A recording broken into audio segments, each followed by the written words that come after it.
नमस्कार दोस्तों, मैं हूं डॉक्टर तुंगीश बंसल और मैं एक ऑर्थोपेडिक स्पाइन सर्जन हूं। आज हम इस वीडियो में जानेंगे स्पाइन सर्जरी के बाद का सफ़र कैसा रहता है। तो आइए शुरू करते हैं। बहुत सारे जो पेशेंट्स हैं वो हमारे से ओपीडी में क्वेश्चंस पूछते हैं जिनका आंसर जो है वो हर कोई जानना चाहता है। तो आज यही सारे जो फ्रीक्वेंटली आज क्वेश्चंस हैं हम इनका आंसर एक वीडियो के माध्यम से आपको देंगे ताकि आप जो है कॉन्फिडेंटली सर्जरी के अंदर जा सकें और कॉन्फिडेंटली ये रियलाइज़ कर सकें कि जो स्पाइन सर्जरी है वो बहुत एडवांस हो गई है। अब इसके अंदर कोई जो है प्रोलॉन्ग बेड रेस्ट वगैरह और जो मिथ्स हम एसोसिएट करते हैं स्पाइन सर्जरी के साथ वो सब ऐसी नहीं है। तो आइए शुरू करते हैं। सबसे पहला सवाल जो हमारे से पेशेंट आमतौर पर पूछते हैं वो ये है कि डॉक्टर साहब स्पाइन सर्जरी के बाद हम चल कब पाएंगे। तो आजकल जो स्पाइन सर्जरी होती है उसके बाद हम पेशेंट को जो है नेक्स्ट डे मोबिलाइज कर देते हैं। कई बार हम सर्जरी की सेम इवनिंग भी पेशेंट्स को चला देते हैं। आपको कोई प्रोलॉन्ग बेड रेस्ट जो है वो नहीं करना पड़ता है और आप नेक्स्ट डे से ही चलना जो है शुरू कर सकते हैं। दूसरा जो क्वेश्चन हमारे से पेशेंट्स पूछते हैं वो ये है कि डॉक्टर साहब क्या हम स्टेयर्स क्लाइंब कर पाएंगे, हमारा जो घर है वो पहली मंजिल पर है या दूसरी मंजिल पर है, क्या हम सीढ़ी चढ़कर घर जा पाएंगे। जी हाँ, आप स्पाइन सर्जरी के बाद जो है नेक्स्ट डे से ही सीढ़ियाँ जो हैं वो चढ़ सकते हैं। सीढ़ियाँ चढ़ने के अंदर आपको कोई प्रॉब्लम नहीं आएगी। हमारी जो फिजियोथेरेपी की प्रोटोकॉल है हम उसके अंदर पेशेंट्स को स्टेयर क्लाइंबिंग की प्रैक्टिस जो है वो हमारे हॉस्पिटल में ही कराकर भेजते हैं ताकि वो घर पर जब जाएं तो वो स्टेयर्स चढ़ने में काफ़ी कॉन्फिडेंट रहें। तीसरा सवाल जो हमारे से पेशेंट्स पूछते हैं वो ये है कि डॉक्टर साहब सर्जरी के बाद जो बेल्ट है वो कब तक पहननी पड़ेगी। सर्जरी के बाद जो आपको बेल्ट है वो तकरीबन हम 2 से 3 महीने के लिए आपको एडवाइस करते हैं। ये जो बेल्ट होती है ये आपको चलने और बैठने के टाइम पर पहननी होती है। लेटने के टाइम पर जो बेल्ट है उसको आपको पहनने की आवश्यकता नहीं होती है।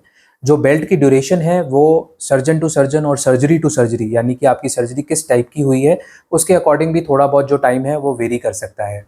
तो इसलिए अपने जो डॉक्टर है उससे आप कंफर्म कर लें कि कितने टाइम तक आपको बेल्ट पहननी है, बट आमतौर पर ये जो टाइम होता है ये 3 महीने के आसपास होता है।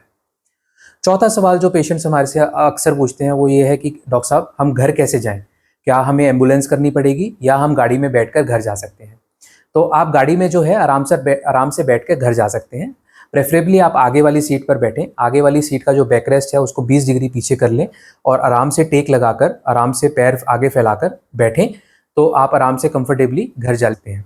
आप गाड़ी की बैक सीट में पीछे लेट कर जाना चाहें तो भी आप उसी गाड़ी में घर जा सकते हैं।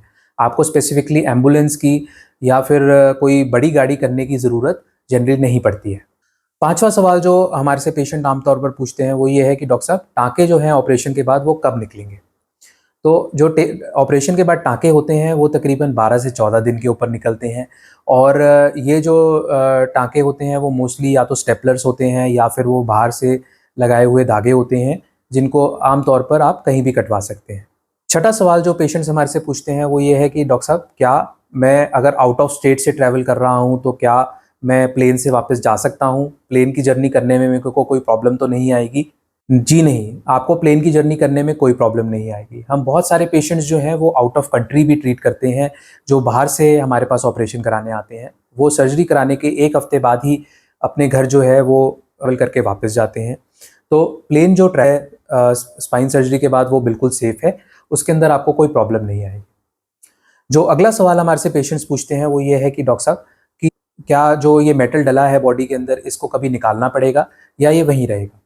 तो जो स्क्रूज़ जो डलते हैं वो टाइटेनियम के होते हैं। जो स्क्रूज़ रहते हैं वो आपकी हड्डी के अंदर होते हैं और उनका बहुत कम भाग जो है वो हड्डी के ऊपर होता है, तो वो जनरली कोई प्रॉब्लम नहीं करते हैं। तो ये जो स्क्रूज़ हैं ये लाइफ टाइम आपकी बॉडी के अंदर रह सकते हैं, इनको निकालने की कभी कोई ज़रूरत पड़ती नहीं है। साथ जो है एमआरआई भी है, कंपैटिबल होते हैं। अगर आपको बॉडी के किसी भी भाग के एमआरआई की या स्पाइन के एमआरआई की आपको फिर से ज़रूरत पड़ती है तो आप बेझिझक जो है ये एमआरआई करा सकते हैं।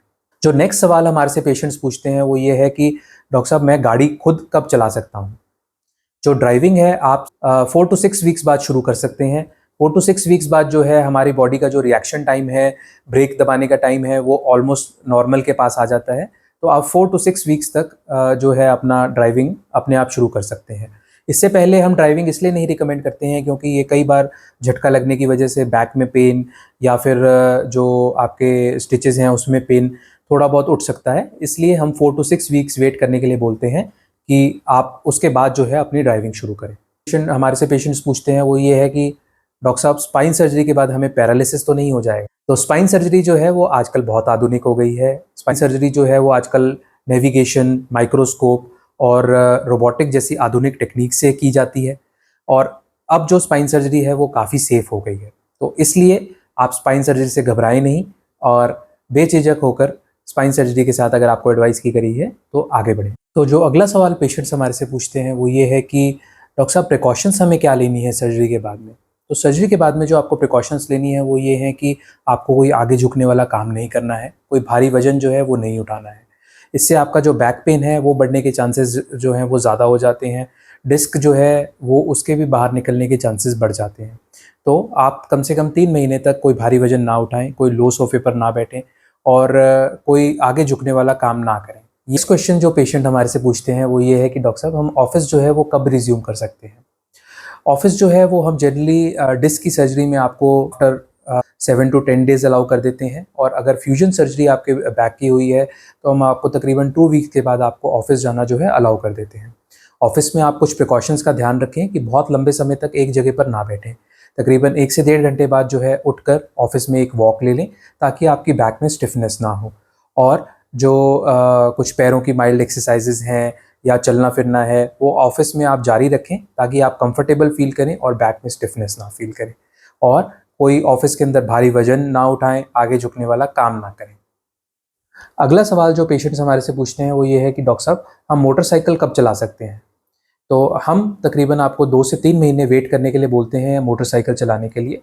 मोटरसाइकिल जो है वो इंडियन रोड्स के ऊपर जो ऊबड़-खाबड़ रोड्स होती हैं उसके अंदर बहुत ज़्यादा झटका बैक के अंदर देती है और ये बैक के अंदर पेन जो है उसको बढ़ा सकती है, डिस्क की प्रॉब्लम जो है उसको भी बढ़ा सकती है। तो हम सर्जरी के बाद आपको एडवाइस करते हैं कि 2 से 3 महीने जो है वो मोटरसाइकिल चलाना जो है वो अवॉइड करें। जो सबसे आखिरी में आपको मैं एक इम्पॉर्टेंट इन्फॉर्मेशन देना चाहता हूँ वो ये है कि किन कंडीशन में सर्जरी के बाद आप इमीडिएटली डॉक्टर से मिलें। जो पहली कंडीशन है वो ये है कि फ़ीवर 100 डिग्री से अगर ज़्यादा आपको फ़ीवर आता है तो आप अपने डॉक्टर से इमीडिएटली मिलें। जो जख्म है उसके आसपास कोई लालीपन आता है या उसमें से कोई पस आती है तो आप अपने डॉक्टर से इमीडिएटली मिलें। आपके पैरों में कोई कमज़ोरी आती है या आपको लैट्रिन पेशाब के कंट्रोल के ऊपर जो है इतना कंट्रोल नहीं रह रहा है या पैरों के अंदर कोई सुनपन बहुत ज़्यादा बढ़ गया है सर्जरी के बाद तो आप अपने डॉक्टर से इमीडिएटली मिलें। ये सारे जो हैं ये खतरे वाले साइन हैं जो कि इन्फेक्शन या फिर नस की प्रॉब्लम इंडिकेट करते हैं। तो इन चीज़ों को आप इग्नोर ना करें और ये चीज़ें हों तो आप अपने डॉक्टर से ज़रूर मिलें। तो मैं आशा करता हूँ कि ये जानकारी आपको बहुत पसंद आई होगी और आपके जो आम सवाल होते हैं सर्जरी के बाद रिकवरी के बारे में उसमें आपको बहुत सहायता मिली होगी। अगर ये जानकारी आपको पसंद आई हो तो आप इस वीडियो को लाइक करें, शेयर करें और सब्सक्राइब करें। धन्यवाद।